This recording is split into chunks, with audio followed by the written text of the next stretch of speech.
la nouvelle dimension.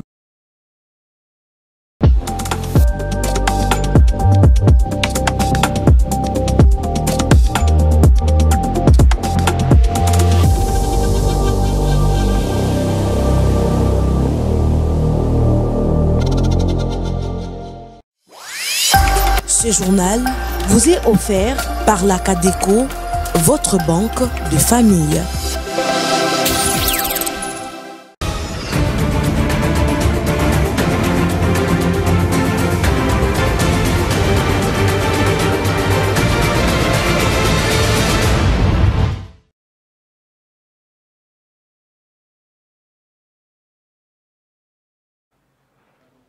Madame, Messieurs, bonsoir et bienvenue à cette édition du journal des 20h sur Shalom Télévision.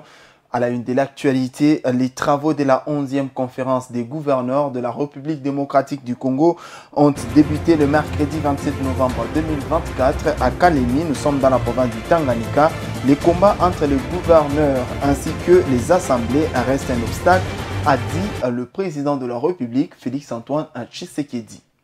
Dans l'actualité également, les gouverneurs de la province, des provinces de la République démocratique du Congo ont manifesté leur soutien à l'unanimité au président de la République quant au projet de la révision de la Constitution.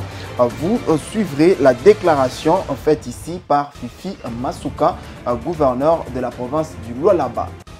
Dans l'actualité également, l'avenue Manoa, un important tronçon reliant le marché Radem à Manoa Nsoko du côté des Ewabora ici à Lubumbashi se dégrade jour après jour en raison des eaux de pluie. Information à découvrir également dans ces journaux. Les conseillers principaux du gouverneur militaire de la province du Nord Kivu a échangé avec la rapporteure spéciale des droits de l'homme des personnes déplacées internes au sein des Nations Unies. Leur entretien sera à découvrir dans cette édition. En dehors de la République démocratique du Congo, les Namibiens attendent impatiemment le résultat des élections présidentielles et législatives organisées le mercredi 27 novembre 2024. Information à découvrir dans la troisième et dernière partie, tout juste avant la page des sports qui nous sera animée ce soir par Trésor Kazadi, à qui je dis bonsoir et bienvenue. Bonsoir Jean-Robert Djema, merci. Qu'est-ce que nous pourrons retenir en ce qui concerne l'actualité sportive ce soir? Ce soir, Jean-Robert Djema, nous intervenons, ce sera avec deux thématiques. Il faut signaler ici qu'en ce qui concerne le léopard dame de la République démocratique du Congo, dans la discipline des handball, qui se joue déjà à Kinshasa, c'est pour le compte de la Coupe d'Afrique des Nations. Le léopard de la RDC ont fait l'essentiel devant l'Ouganda, donc en battant cette équipe ougandaise. Vous aurez de plus amples précisions dans ces journaux. Et puis, nous allons parler du roi football avec la Ligue nationale de football, la compétition la plus prestigieuse de la RDC. L'équipe de Saint-Éloi-le-Popo s'est refait la santé tout juste après sa défaite concédée du côté de Tanganyika. C'était devant l'équipe de Sangabalende. Plus de précision, ça sera à découvrir dans cette intervention sportive. Nous allons retrouver Trésor Kazadi dans la deuxième partie de ces journaux dans une dizaine de minutes. Madame, Messieurs, bienvenue à votre journal. Sous le thème « Renforcer la gouvernance des provinces afin d'assurer la cohésion communautaire, facteur clé de la réussite du PEDEL 145 territoires », les travaux de la 11e conférence des gouverneurs des provinces ont débuté le mercredi 27 novembre 2024 à Kalemi, chef-lieu de la province du Tanganyika. Prenant la parole, le chef de l'État, Félix-Antoine Tshisekedi, a souligné le fait que les tensions entre les gouverneurs des provinces et les assemblées provinciales constituent l'un des principaux obstacles au développement des provinces. Je vous prie ici de l'écouter. Rappelons que la gouvernance des provinces est encadrée par plusieurs textes législatifs tels que la Constitution de la République, telle que modifiée par la loi numéro 11/002 du 20 janvier 2011, portant révision de certains articles de la Constitution de la République démocratique du Congo du 18 février 2006. la loi numéro 8/012 du 31 juillet 2008 portant principes fondamentaux relatifs à la libre administration des provinces, la loi organique numéro 08/016 du 7 octobre 2008 portant composition, organisation et fonctionnement des entités territoriales décentralisées et leur rapport avec l'État et les provinces, la loi organique numéro 10/011 du 18 mai 2010 portant fixation des subdivisions territoriales à l'intérieur des provinces. Ces lois définissent le cadre légal qui régit les prérogatives et les responsabilités des autorités provinciales et sont supposées favoriser une gouvernance responsable et efficace. Malgré tout, le développement de nos provinces est entravé par plusieurs défis que nous ne pouvons plus ignorer. Parmi eux, l'absence de cohésion institutionnelle entre les gouverneurs et les assemblées provinciales qui limite l'efficacité de notre action sur le terrain. Les tensions récurrentes entre ces institutions, combinées à la fragilisation du pouvoir traditionnel, mettent à mal l'unité et la stabilité de nos provinces. Le chef de l'État, Félix-Antoine Tshisekedi, a fait surmonter les obstacles à la bonne gouvernance. Énuméré, il est impératif de bâtir une gouvernance fondée sur la concertation, l'équité, une vision partagée du développement et que chaque province soit un moteur de cohésion et de progrès. Je vous prie de suivre le président de la République, Félix-Antoine Tshisekedi. Pour surmonter ces défis, il est impératif de bâtir une gouvernance fondée sur la concertation, l'équité et une vision partagée du développement. Ensemble, faisons en sorte que chaque province soit un moteur de cohésion et de progrès. Madame et messieurs les gouverneurs de province, distingués participants, mesdames et messieurs, au cours de cette session, outre l'évaluation des recommandations de la session précédente et la présentation par chaque gouverneur de l'état des lieux spécifiques de sa province, je souhaite que vous concentriez vos réflexions sur les thématiques suivantes. 1. La gouvernance responsable d'une province comme facteur clé du développement socio-économique. Une gouvernance efficace et intègre est le socle du développement socio-économique. Elle reflète l'engagement de l'État à garantir une gestion transparente et responsable, tout en consolidant son autorité pour répondre aux aspirations des citoyens. Parmi les participants à l'ouverture de la 11e session des gouverneurs de province à Kalemi, dans le Tanganyika, figurait le vice-premier ministre de l'Intérieur, Sécurité et Décentralisation et Affaires coutumières, Jacques Machabani, que je vous invite à suivre, revenant sur les discours du chef de l'État et fixe l'opinion sur ce qui va constituer la suite du programme de la dite session en termes de contenu de matière à exposer. Le cours d'orientation du président de la République était fort et concis et je crois qu'il a rencontré un bon nombre de préoccupations des gouverneurs de province qu'ils ont exprimées au cours de leurs interventions. Le président de la République a choisi un terme assez particulier sur la gouvernance et la cohérence de nos communautés parce que beaucoup de causes d'instabilité viennent effectivement au niveau de nos différentes communautés gérées à travers les pouvoirs coutumiers. Mais il est important aussi de rappeler à chaque fois qu'on en a la possibilité, les gestionnaires de la chose publique à une gouvernance utile, transparente, au bénéfice de nos populations. Nous allons d'abord passer à l'étape des états des lieux. Chaque gouverneur de province va nous permettre d'avoir l'état des lieux de sa province et par la suite, il y aura des interventions des experts choisis par l'organisation de cette activité qui vont exposer sur des thèmes que nous avons jugés essentiels en termes de remise à niveau et aussi d'instruction pour nous tous, pour surtout les gestionnaires des provinces et des entités.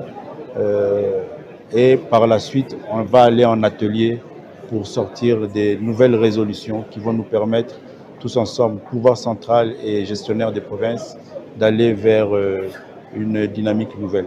La gouvernance, on l'améliore à chaque fois qu'on en a l'occasion. Cette rencontre est une occasion qui nous permet à nous tous d'améliorer la gouvernance de nos provinces. La question de la gestion des finances publiques est une question extrêmement importante dans la gestion des entités, provinces et entités décentralisées. Il était important que l'inspection des finances vienne. Il y a d'autres orateurs comme le professeur Ndaiwel qui va lui parler de l'historique de la gestion de nos entités. Il y a le professeur Chilumbaï, le premier vice-président de l'Assemblée, qui va parler des relations entre le gouvernement central et les provinces, les gouvernements provinciaux, les relations, les compétences. Lors de l'ouverture des travaux de la 11e conférence des gouverneurs de province à Kalemi, les chefs des exécutifs provinciaux de la République démocratique du Congo ont manifesté leur soutien à l'unanimité au projet de la révision de la Constitution. Selon leur déclaration lue par la gouverneure du Lualaba, Fifi Masuka, les gouverneurs de 26 provinces de la République démocratique du Congo soutiennent que l'actuelle loi fondamentale du pays présente de faiblesses qui entravent le développement et la gouvernance du pays. Suivez.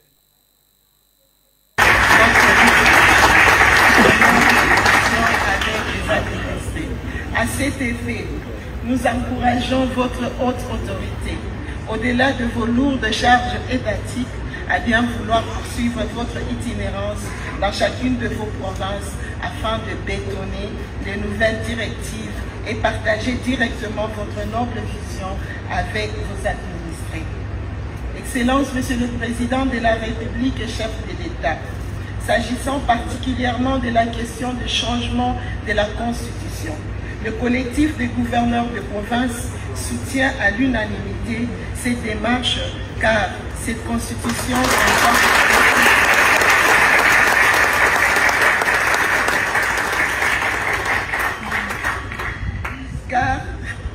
s'agissant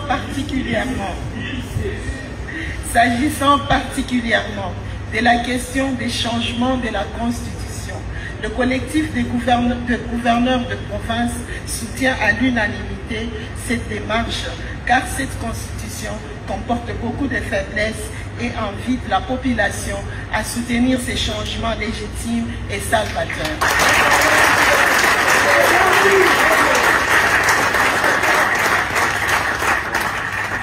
Pour terminer, nous ferons nôtre les résolutions issues des présentes assises et prenons l'engagement de veiller à leur exécution dans le but de concourir au bien-être de nos administrés et au développement de notre beau pays, la République démocratique du Congo. Autre chose, en séjour de travail à Rabat, nous sommes au Maroc pour raffermir les relations bilatérales et participer à la 16e édition du Forum Mindays. La première ministre de la République démocratique du Congo, Judith Suminwa, est allée à la rencontre de l'ancienne première dame du pays, épouse du fait maréchal Mobutu, Madame Bobila Dawa. Celle-ci a exprimé auprès de la première ministre le vœu de regagner son pays au plus vite. Elle a aussi déclaré que le fait d'avoir une femme à la tête du gouvernement est une exception qu'il faut saluer. Suivez. Deux femmes que le destin fait rencontrer à Rabat. Judith Suminwa inaugure l'histoire de femmes au poste de Premier ministre en RDC. Bobila Dawa, épouse de l'ancien président Mobutu, est restée aux côtés de ces derniers 17 ans. Quand on a lundi la télévision, tu as nommé Premier ministre, moi si, na CPA qui koleka. Basi bende basi bakalibota. Soko tay maram. Nazali pressé ya kozonga mboka. Mais nalala libana te.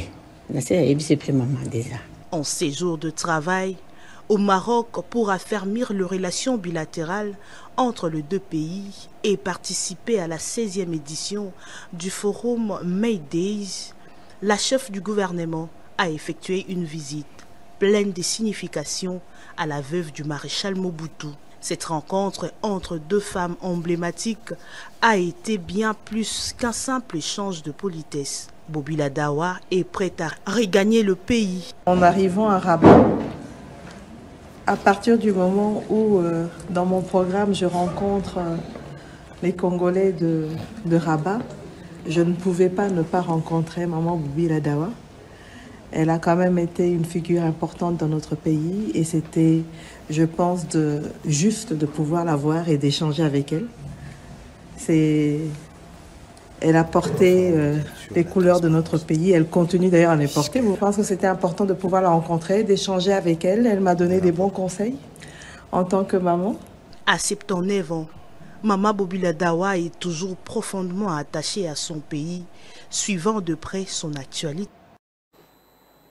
Ici à Lubumbashi, l'avenue Manoa est un important tronçon reliant le marché Radem à Manoa Ntsoko à Ewabora se dégrade jour après jour en raison des eaux de pluie, suscitant de vives préoccupations parmi les chauffeurs exerçant sur cette artère. Suivez.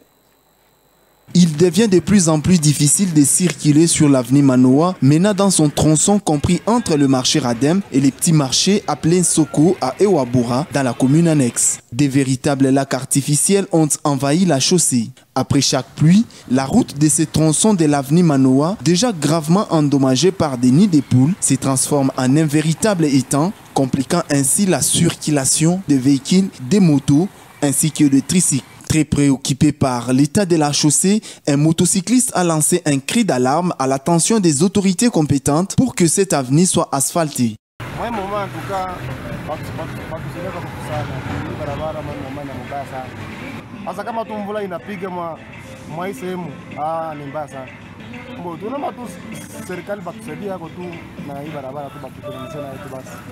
L'avenue Manoa subit une détérioration progressive depuis plusieurs mois. Avant même le début de la saison de pluie, les habitants de Ewabora et Luano s'en plaignaient déjà. Mais hélas, aucune mesure concrète n'a été prise à ce jour.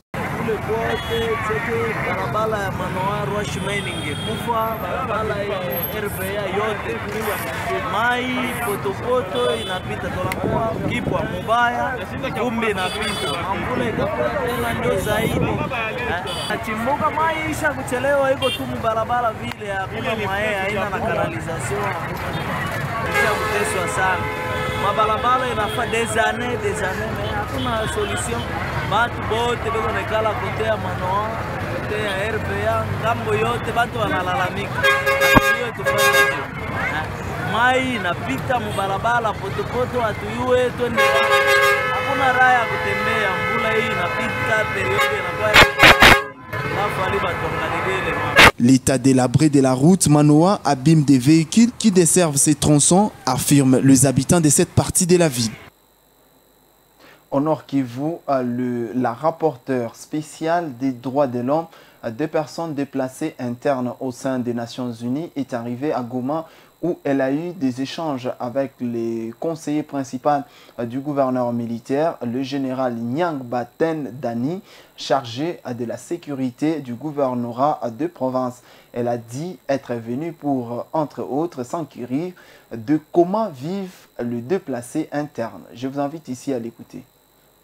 Nous sommes ici avec des personnes experts dans les questions des personnes déplacées internes, disloquées internes, et pour voir des questions de protection, comment les personnes déplacées internes vivre, comment ils peuvent trouver des solutions et comment les autorités provinciales font pour les protéger et pour les attendre, pour les assister. Alors on va parler avec eux et on va voir ces situations pour pouvoir faire des recommandations aux Nations Unies, et à la coopération internationale, à MONUSCO, et pour qu'il peut avoir une meilleure protection, il peut avoir une meilleure condition de vie et il peut trouver des solutions. Mais on sait que la meilleure solution, c'est que le pays et la région peuvent avoir de paix. Alors on veut que les personnes de la République du Congo puissent avoir de paix. C'est mon espoir comme spécial rapporteuse et c'est que je veux demander que les personnes en général, mais les personnes qui sont déplacées internes peuvent avoir des solutions et ils ne souffrent plus parce qu'ils sont vraiment ils ont souffert beaucoup et ils ont le droit d'être protégés. Alors on est ici pour voir et pour recommander comment ça peut être amélioré et pour faire des recommandations et pour continuer aussi l'assistance technique à les autorités qui ont fait tout ce qu'ils peuvent et on a reçu un rapport des autorités et les stratégies qu'on a déjà mises en œuvre et on va voir comment on peut les aider encore plus.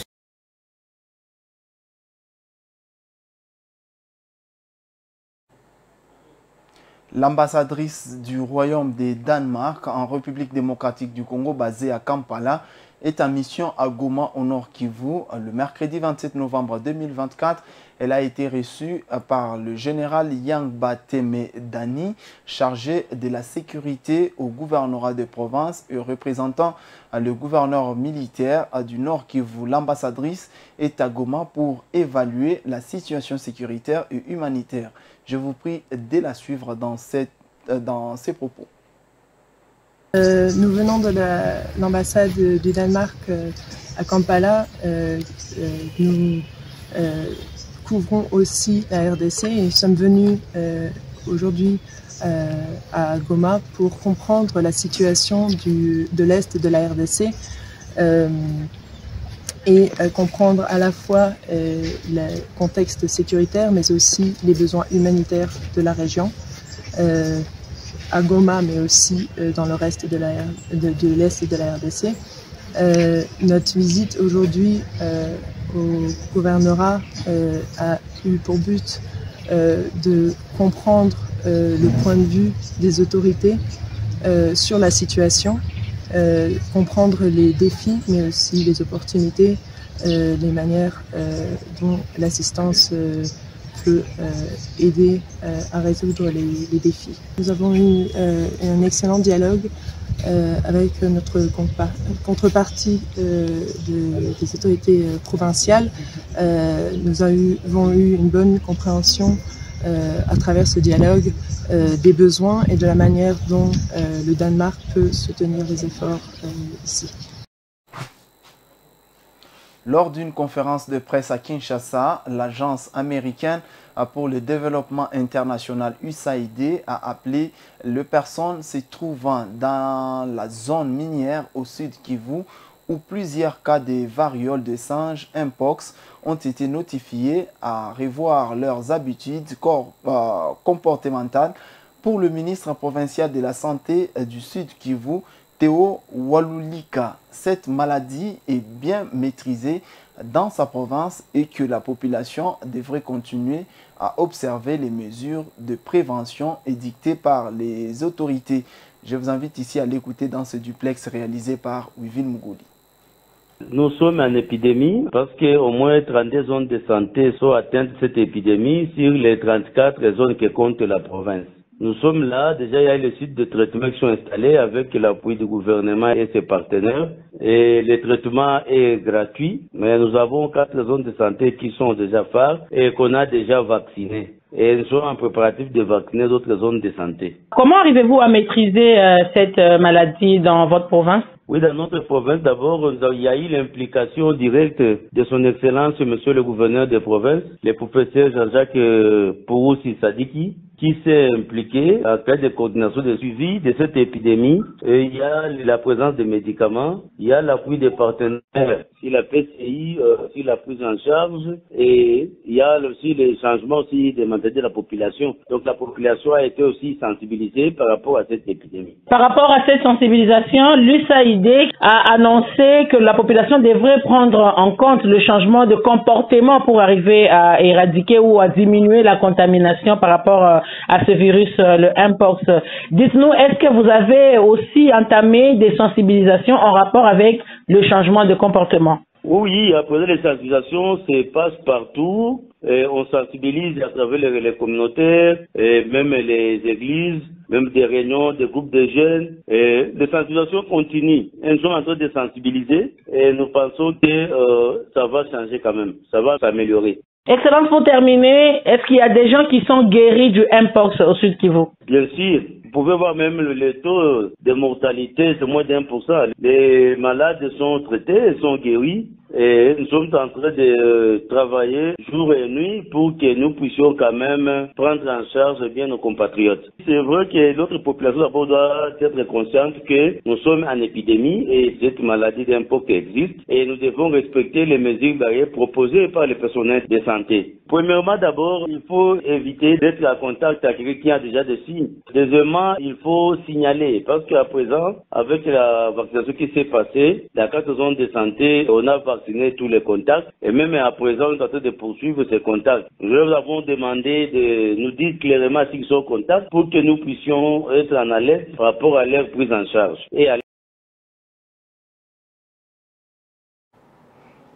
Madame, Monsieur, la page des sports, c'est tout juste après cette transition.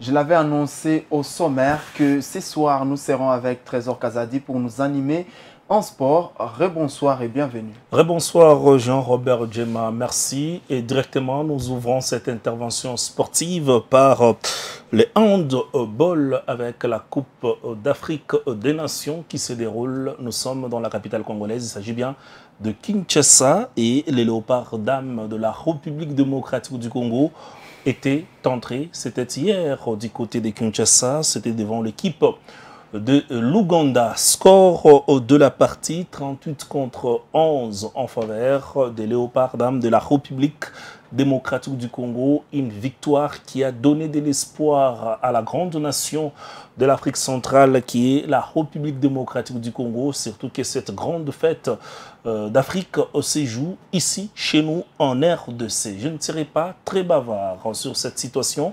Je vous invite ici à avoir plus de précision avec ces commentaires concoctés pour vous par Alain-François Chisoka. Les femmes congolaises qui ont remporté 2 médailles de bronze 2012 et 2018 et une médaille d'argent 2012 sont en quête d'une qualification pour les championnats du monde et n'ont pas connu de difficultés dans ce duel. Les joueuses de Clément Manchi n'ont pas pris des temps pour débuter cette compétition à domicile devant une foule immense des fans. La première mi-temps a été largement dominée par les Congolaises avec une agressivité remarquable en défense et une offensive puissante, ce qui leur a valu un score de 17-3. Après la pause, Christiane Mouansessa et ses coéquipières ont maintenu leur domination du premier acte avec une efficacité remarquable pour s'imposer 21-8. La RDC réussit donc à remporter son premier match de la phase de groupe et se positionne déjà dans la course pour la première place de ce groupe B. Elle a rendez-vous avec le Cameroun pour son deuxième match, ce jeudi 28 novembre. Et nous allons clore cette intervention sportive de ce soir, Jean-Robert Djema, avec le roi football, la Ligue nationale de football, qui s'est poursuivi, c'était hier dans les différents stades. Et nous vous signalons ici qu'à titre d'information du côté des Kolwezi, dont les lois là-bas, l'équipe de Blessing jouait le cercle sportif Don Bosco. 2-1 était le score à l'arrivée en faveur de Béni de Blessing. Et par contre, du côté de Mbujimaï, où le Sa Majesté Sangabalende recevait l'équipe de Saint-Éloi Lupopo, score final 0-1 en faveur de l'équipe de Saint-Éloi Lupopo. L'unique but de la partie était l'œuvre du numéro 9, plutôt l'avant-centre de l'équipe de Saint-Éloi Lupopo. Il s'agit bien de Orso Mwaku qui a permis à l'équipe de Sant'Eloi Lupopo de se refaire la santé après la grosse défaite concédée. C'était lors de la précédente rencontre qui s'était jouée du côté de Tanganyika devant l'équipe de Tanganyika. Le score était ce jour-là de 2-0 en faveur de l'équipe de Tanganyika. Et donc Lupopo s'est quand même relancé au classement avec autant de victoires. Une fois de plus, Alain-François Tshisoka. Les cheminots sont allés battre les 100 et or de Sa Majesté Sangabale des 0-1 au stade Kachala Bonzola en Boujmaï. L'unique but de la partie est l'œuvre de l'avant-centre Orso Mwaku dans les derniers instants du match, 90+6. À noter que Sangabale a terminé la rencontre à 10 après l'expulsion du défenseur Mbouimpoui qui a écopé d'un carton rouge. Ce 7e succès en 8 matchs de championnat permet aux jaunes bleus de Lubumbashi de prendre les larges en tête du classement du groupe A avec désormais 21 points, 5 de plus que son poursuivant direct les TP Mazembe qui compte 16 points. Dans l'autre match du jour, dans ce groupe A, Blessing Football Club a enregistré sa toute première victoire de la compétition face au cercle sportif Dombosco, 2-1. La rencontre s'est jouée au stade Diour de Kolwezi et à Kinshasa dans le groupe B, ni vainqueur ni vaincu dans la rencontre opposant à Ange Vert à AC Kouya Sport, 0 but partout. Les deux équipes repartent avec un point chacune. Et c'est tout pour cette intervention sportive de ce soir au Jean-Robert Djema. Merci beaucoup Trésor Kazadi d'être passé ce soir. C'est moi qui vous remercie. Madame, Messieurs, c'est la fin de cette deuxième partie. Place à présent aux actualités en dehors de la RDC.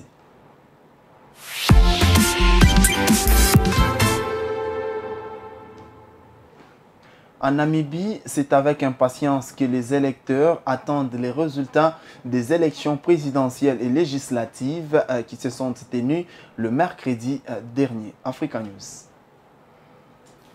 En Namibie, les citoyens ont voté pour élire un nouveau président et renouveler le Parlement. L'enjeu principal est de savoir si Netumbo Nandi-Ndaitwah, vice-présidente et candidate du parti au pouvoir, deviendra la première femme présidente du pays. Le parti au pouvoir, l'organisation du peuple du sud-ouest africain, au pouvoir depuis l'indépendance en 1990, fait face à une contestation croissante. Les jeunes, touchés par un chômage élevé et des inégalités persistantes, se tournent vers les partis d'opposition qui proposent des réformes sociales et économiques. Ce vote s'inscrit dans une tendance régionale. Dans des pays voisins comme l'Afrique du Sud et le Botswana, des partis historiques ont récemment perdu des élections. Les résultats en Namibie sont très attendus. Les dirigeants religieux ont exhorté les élus à prioriser la lutte contre le chômage, la pauvreté et la corruption. Madame, Monsieur, c'est par cette information que nous mettons terme à cette édition du journal de 20h sur Shalom Télévision. Merci à toutes et à tous de nous avoir suivis. On se retrouve à la prochaine avec le même et réel plaisir.